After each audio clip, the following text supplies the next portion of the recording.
আচ্ছা, আপনি ধরুন কিছু নিয়ে খুব আশা করে আছেন, কিন্তু সুপ্রিম কোর্ট যদি আপনার সেই আশায় জল ঢেলে দেয় তাহলে কি হবে বলুন তো। আচ্ছা, সুপ্রিম কোর্ট আপনার দাবি খারিজ করতেই পারে, কিন্তু আপনি কি এমন দাবি করতে পারেন? দাবিটা যদি হয় লালকেল্লা আমার, তাহলে কি হবে? শুনে অবাক হচ্ছেন তো? যে লালকেল্লা বা তাজমহলকে কেউ নিজের বলে দাবি করতে পারে, ভাবছেন এটা আশ্চর্য এক দাবি? আজকের এই ভিডিওতে এমন একজনের কথা বলবো যিনি এই রকম আজব দাবি করেছেন। আর শুধু দাবি করেছেন তা নয়, তিনি বলছেন যে মাথা এখন খুব গরম, তাই তিনি এক্ষুনি কোনো অ্যাকশন নিতে পারছেন না। নিজেকে তিনি শেষ মুঘল সম্রাজ্ঞী বলেও দাবি করেছেন। কি কাণ্ড একবার ভাবুন। যার কথা বলছি তিনি একজন, তার বক্তব্যে ইতিমধ্যেই ভাইরাল হয়ে গিয়েছেন। তার নাম সুলতানা বেগম, যিনি নিজেকে শেষ মুঘল সম্রাট বাহাদুর শাহ জাফরের প্রপৌত্রের বিধবা স্ত্রী বলে দাবি করেছেন। এই সুলতানা বেগম আবার হাওড়া নিবাসী। তিনি বলছেন সুপ্রিম কোর্ট তাঁর দাবি খারিজ করে দেবে, সেটা তিনি স্বপ্নেও ভাবেননি। বাহাদুর শাহ জাফরের সূত্র ধরে তাঁর দাবি তাকে নাকি শাস্তি দেওয়া হচ্ছে। হায় রে, কি আজব দাবি, বুঝতে পারছেন? এক ঝলকে শুনুন মাথা গরম করে কি বলছেন সুলতানা বেগম। শুনুন। এখন তো আমার মাথা খুবই খারাপ রয়েছে, দেখি আগে কি করতে হয়। সর্বোচ্চ আদালত বলেই তো সুপ্রিম কোর্ট, যেখানে মানুষের একটা আশ্বাস থাকে, বিশ্বাস থাকে যে এইখানে গেলে আমি কিছুটা পাবো। দেখি ওপরওয়ালা যদি আর কোনো রাস্তা দেখায়। আশা তো আছে, যতদিন আমার জীবন আছে এরকম যুদ্ধ হবে আর আমি ছাড়বো না। আবার কি মুখ্যমন্ত্রী মমতা বন্দ্যোপাধ্যায় বা দেশের প্রধানমন্ত্রী নরেন্দ্র মোদীর কাছে দাঁড়াতে? না না, আমি তো কথা বলবো না। না নরেন্দ্র মোদীজিকে কিছু বললাম না, দরখাস্ত দিলাম না মমতাজিকে দিলাম। মমতাজি তো এই রাস্তা দিয়ে যায় আমার ঘরের কাছ দিয়ে। দেখি একটা আর আশা আছে, ওটা করে দেখি কি হয়। শুনলেন তো, তিনি এখনো আশা ছাড়েননি, ভরসা রাখছেন উপরওয়ালার উপর। তবে তিনি কেন্দ্র বা রাজ্য সরকারের কাছে কোনো দরখাস্ত করেননি, সেই কথাও বললেন।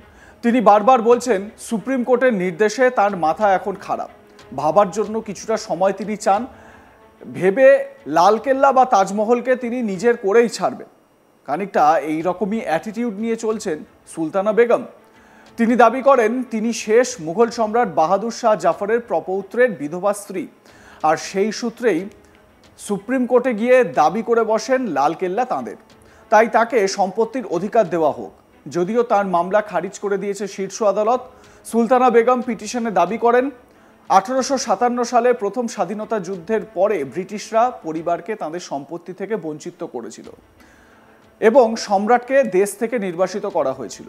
এছাড়া লালকেল্লার দখল জোর করে মুঘলদের কাছ থেকে কেড়ে নেওয়া হয়েছিল। আরও দাবি করা হয়েছে যে বেগম লালকেল্লার মালিক, কারণ তিনি এটি তাঁর পূর্বপুরুষ বাহাদুর শাহ জাফরের থেকে উত্তরাধিকার সূত্রে পেয়েছেন। বাহাদুর শাহ জাফর 1862 সালের 11ই নভেম্বর 82 বছর বয়সে মারা যান। সুলতানা বেগম কি বলছেন এ বিষয়ে শুনুন একবার। আশা তো খুবই ছিল, কোনো সীমা নেই, এত আশা ছিল। কিন্তু সুপ্রিম কোর্টটা এরকম খারিজ করে দেবেন যে আমি স্বপ্নই ভাবিনি। কিন্তু দেখি এখন আর কি হয়। দেখুন যে লোক গাদ্দারি করেছে দেশ থেকে, তারা তো উঁচু উড়ান উড়ছেন। আর বাহাদুর শাহ জাফর যে দেশ থেকে গাদ্দারি করলেন না, দেশ থেকে বিদেশ গেলেন, হ্যাঁ, নিজে বাচ্চাদেরকে কোরবান করলেন, আর তার মানে আমাকে এরকম শাস্তি দেওয়া হচ্ছে। এখন কি করবেন, কি চাইছেন? এখন তো আমার মাথা খুবই খারাপ রয়েছে, দেখি আগে কি করতে হয়। সর্বোচ্চ আদালত বলেই তো সুপ্রিম কোর্ট, যেখানে মানুষের একটা আশ্বাস থাকে, বিশ্বাস থাকে যে এইখানে গেলে আমি কিছুটা পাবো। দেখি ওপরওয়ালা যদি আর কোনো রাস্তা দেখায়। আশা তো আছে, যতদিন আমার জীবন আছে এরকম যুদ্ধ হবে আর আমি ছাড়বো না। আবার কি মুখ্যমন্ত্রী মমতা বন্দ্যোপাধ্যায় বা দেশের প্রধানমন্ত্রী নরেন্দ্র মোদীর কাছে দাঁড়াতে? না না, আমি তো কথা বলবো না। না নরেন্দ্র মোদীজিকে কিছু বললাম না, দরখাস্ত দিলাম না মমতাজিকে দিলাম।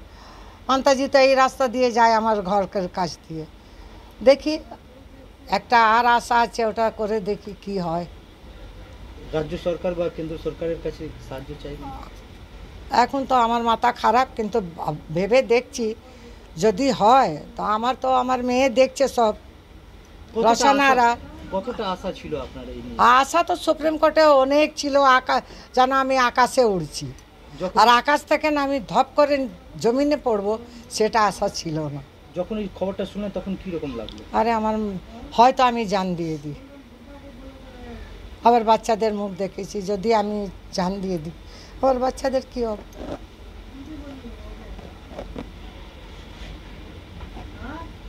এখন কি চাইছেন? করবো এখন, মাথা আমার ঠান্ডা হোক, দেখি কি করা যায়। অন্য পদক্ষেপ নেবেন? হ্যাঁ, কিছু করা যাবে তো আপনাদেরকে খবর দেবো।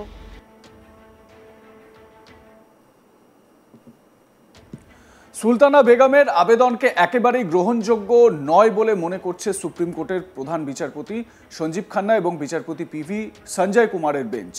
প্রধান বিচারপতি জানান, প্রাথমিকভাবে দাখিল করা রিট পিটিশনটি ভিত্তিহীন, এটি গ্রহণযোগ্য নয়।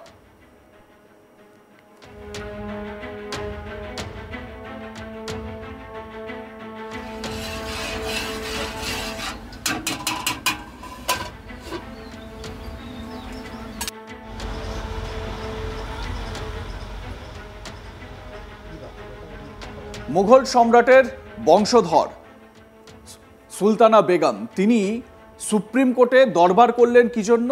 দরবার করলেন যে মুঘলদের সম্পত্তি, লালকেল্লা এবং তাজমহল থেকে তাকে কিছুটা ভাগ দিতে হবে, কারণ সেটা মুঘলদের সম্পত্তি।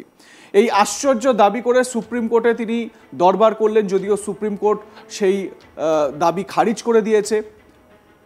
কিন্তু সুলতানা বেগম তিনি কিন্তু আশা ছাড়েননি। তিনি বলছেন তিনি মুঘলদের সেই সম্পত্তির থেকে ভাগ পেয়েই ছাড়বেন। কি কি বলেছেন তিনি শোনাবো আপনাদের। এখন তো আমার মাথা খুবই খারাপ রয়েছে, দেখি আগে কি করতে হয়। সর্বোচ্চ আদালত বলে তো সুপ্রিম কোর্ট, যেখানে মানুষের একটা আশ্বাস থাকে, বিশ্বাস থাকে যে এইখানে গেলে আমি কিছুটা পাবো। দেখি ওপরওয়ালা যদি আর কোনো রাস্তা দেখায়। আশা তো আছে, যতদিন আমার জীবন আছে এরকম যুদ্ধ হবে, আর আমি ছাড়বো না। আবার কি মুখ্যমন্ত্রী মমতা বন্দ্যোপাধ্যায় বা দেশের প্রধানমন্ত্রী নরেন্দ্র মোদীর কাছে দ্বারস্থ? না না, মিথ্যে কথা বলবো না। না নরেন্দ্র মোদীজিকে কিছু বললাম না, দরখাস্ত দিলাম না মমতাজিকে দিলাম। মমতাজি তো এই রাস্তা দিয়ে যায় আমার ঘরের কাছ দিয়ে। দেখি একটা আর আশা আছে, ওটা করে দেখি কি হয়। এখন তো আমার মাথা খুবই খারাপ রয়েছে, দেখি আগে কি করতে হয়। লাইক, কমেন্ট, শেয়ার করতে ভুলবেন না। দেখতে থাকুন আজ তাক বাংলা। সাবস্ক্রাইব করুন আমাদের ইউটিউব চ্যানেলটি, বেল আইকন প্রেস করুন নোটিফিকেশন পেতে।